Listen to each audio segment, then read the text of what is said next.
We just got a surprise trailer from Lucasfilm Animation actually, and it's called Tales of the Underworld. So the Tales series continues with its magnificent portrayal of what happened in between stories, shorts if you want to call them. Now I suspect that all 6 mini episodes will be released on May 4th, as announced in the trailer. May 4th, may the 4th be with you. So it's a tradition now. Tales of the series is a tradition in Star Wars media, and I love it. So I guess we're gonna get another Tales of something in May 4th, 2026, but Tales of the Underworld, first off, it's an homage to the cancelled series by George Lucas, which we know were 50 some odd scripts already completed and done, and it was cancelled last minute because, well, George Lucas decided to sell Star Wars to Disney, and that project was canned because it was, too big to actually control. It was large in scale, and Star Wars Underworld just went away. But no warning, just a surprise trailer. It's a follow-up on Ventress post-Bad Batch. As you can see by the haircut and by the style,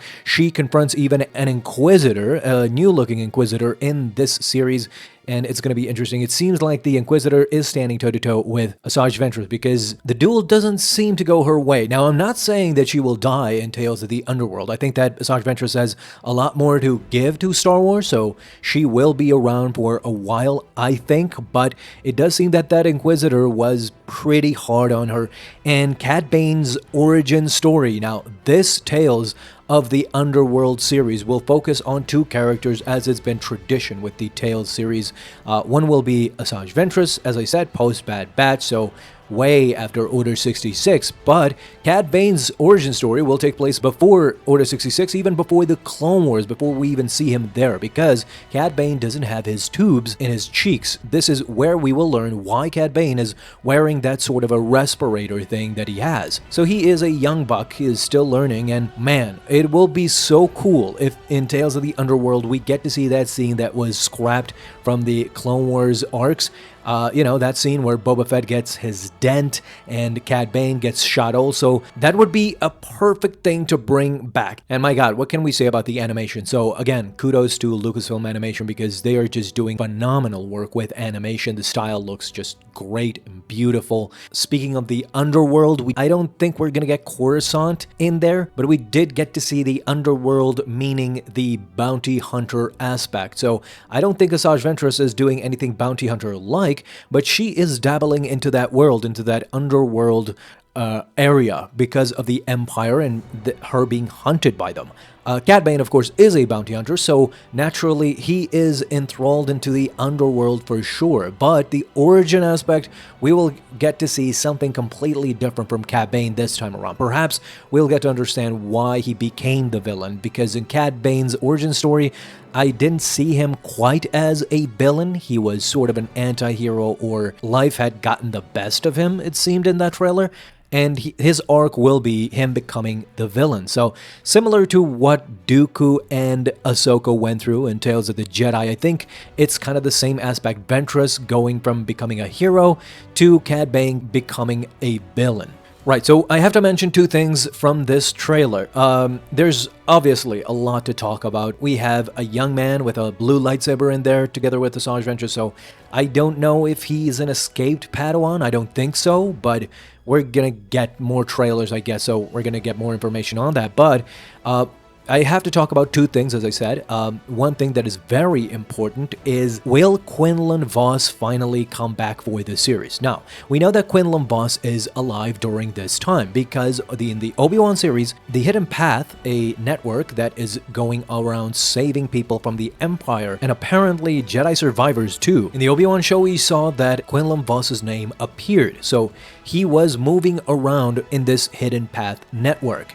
He is alive for sure, but will he be back? Let's not forget that his origins are from the Clone Wars series. Quinlan Vos did appear in the Clone Wars. Will he appear in Tales of the Underworld too?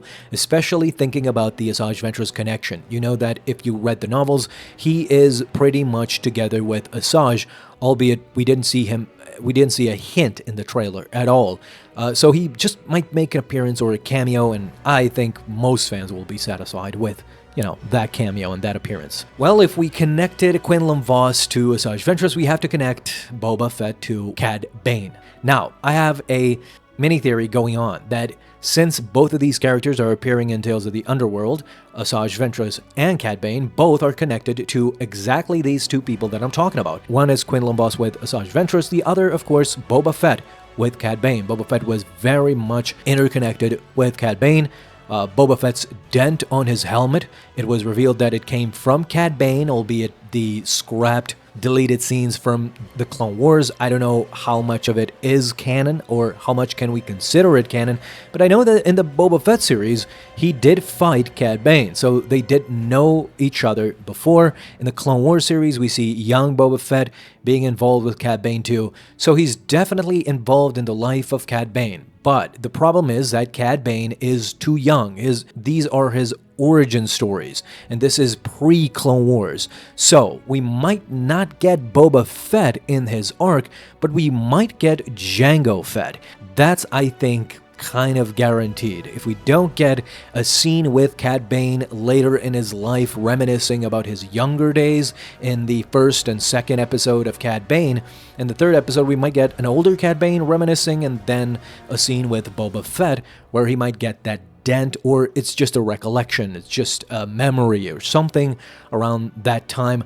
But I think that if that doesn't happen in this timeline, it's pretty great if we get to see Jango Fett. That does make sense. If Jango Fett appears in the young Cad Bane days, where even, who knows, I mean, it could be that Jango Fett gave some pointers to a young Cad Bane, so this is why he got an interest into Boba Fett and trying to cover for him, albeit in the end it ended bitterly, of course, between Boba and Cad Bane, but it could be that Cad Bane saw it as a favor to Jango, his original master, to take care of young Boba. This would make perfect sense again. All in all, I think that the animated version, the animated series, are the best of the best. I think that as of right now, we haven't gotten anything bad from animation, and Disney is just pumping and cranking these animations out, and it's great, don't get me wrong, but the live action part is obviously struggling when compared to these animation series,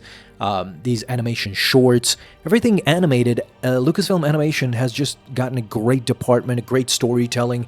It's not amazing, but it's great enough for Star Wars, and the live action one is suffering immensely. I don't know what's the disparagement between these two departments. Of course, Andor will be great. I think Andor will be phenomenal, Andor Season 2. But other than Andor, live action has been really struggling. And I think it's because of the action, because in animation you can translate action pretty fluently, pretty great. The motions, the Jedi characters seem like real superheroes, even reflexes of bounty hunters. But when they translate into live action, they kind of suffer. They kind of suffer a lot. So yeah, I would love to know your thoughts about that too. Is Lucasfilm Animation much, much better than live action? Let me know down below.